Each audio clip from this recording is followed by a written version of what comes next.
Halo sahabat sport, apa kabar kalian? Semoga sehat selalu.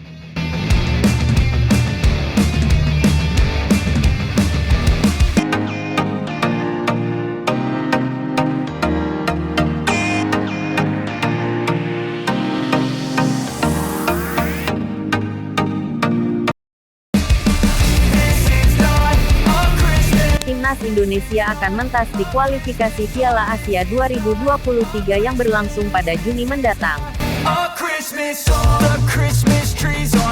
Sekadar informasi, Timnas Indonesia tergabung di grup A bersama Kuwait, tuan rumah Nepal, dan Yordania. Timnas Indonesia seharusnya bisa mengatasi Nepal, tetapi pasukan Sintayong harus berjuang keras untuk meraup poin dari Kuwait dan Yordania. Jika tidak meraih hasil positif dari dua tim itu, peluang Timnas Indonesia lolos ke putaran final Piala Asia 2023 akan mengecil. Sebab, hanya ada 11 tiket tersisa untuk putaran final Piala Asia 2023. Rinciannya adalah 6 untuk juara grup, sedangkan sisanya menjadi milik 5 runner-up terbaik. Timnas Indonesia minimal bisa lolos melalui jalur 5 runner-up terbaik. Untuk melakukannya, hasil positif perlu didapatkan dari Kuwait dan Yordania yang di atas kertas lebih kuat.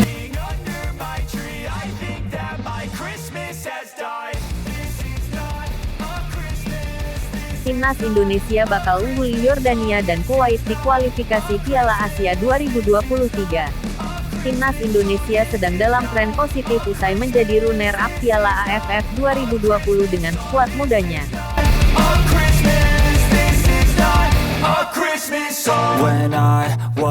Sebagian besar pemain yang mentas di Piala AFF 2020 diprediksi akan menjadi tumpuan di kualifikasi Piala Asia 2023. Selain itu, mental pantang menyerang yang ditempa di Piala AFF 2020 juga akan berperan penting di kualifikasi Piala Asia 2023.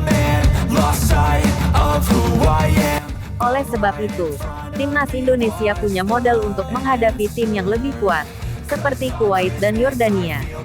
Setelah Piala AFF 2020, permainan Timnas Indonesia dapat dikatakan naik level. Sebab, permainan skuad Garuda dinilai telah berkembang selama mentas di Piala AFF 2020. Berbagai strategi dipakai Timnas Indonesia untuk melawan tim dengan karakter yang berbeda-beda di Piala AFF 2020. Hampir semuanya berakhir dengan hasil positif, kecuali kekalahan telak dari Thailand pada leg E final yang membuat Timnas Indonesia gagal juara. Saat mentas di kualifikasi Piala Asia 2023, Timnas Indonesia seharusnya bisa tampil lebih baik lagi. Timnas Indonesia dilatih oleh Sintayong yang pernah memimpin Korea Selatan di Piala Dunia 2018.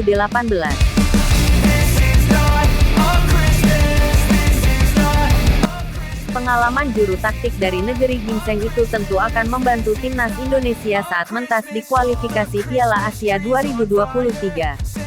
Sintayong tentu tahu apa yang dibutuhkan untuk membawa Timnas Indonesia meraih hasil positif dari setiap lawan di grup A, terutama Kuwait dan Yordania.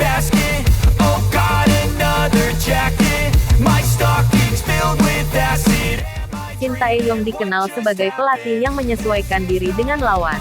Oleh sebab itu, di Piala AFF 2020, Timnas Indonesia kerap tampil dengan taktik berbeda, tetapi tidak kehilangan jati diri permainan yang dimau Sintayong.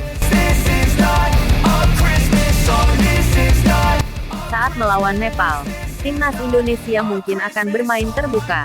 Akan tetapi, pendekatan berbeda tentu akan dilakukan Timnas Indonesia ketika melawan Kuwait dan Yordania yang lebih kuat. Sintayong diyakini akan memikirkan cara untuk meraih hasil positif dari dua tim kuat itu. Pasukan Sintayong kemungkinan besar akan mendapatkan tambahan kekuatan dengan hadirnya 3 pemain keturunan anyar, yaitu Sandy Walsh, Jordi Amat, dan Sain Patinama.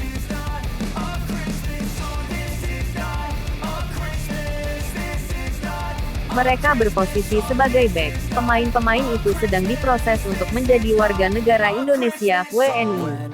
Akan tetapi, proses Sandy Walsh dan Jordi Amat mungkin akan selesai lebih dulu karena sudah diproses sejak tahun lalu. Sementara itu, Sain Patinama baru menyerahkan dokumen yang dibutuhkan untuk naturalisasi. Selain 3 pemain itu, kabarnya ada 1 pemain naturalisasi lain yang diincar PSSI. Kehadiran para pemain keturunan diharapkan bisa menambah kekuatan timnas Indonesia sehingga bisa lolos ke putaran final Piala Asia 2023.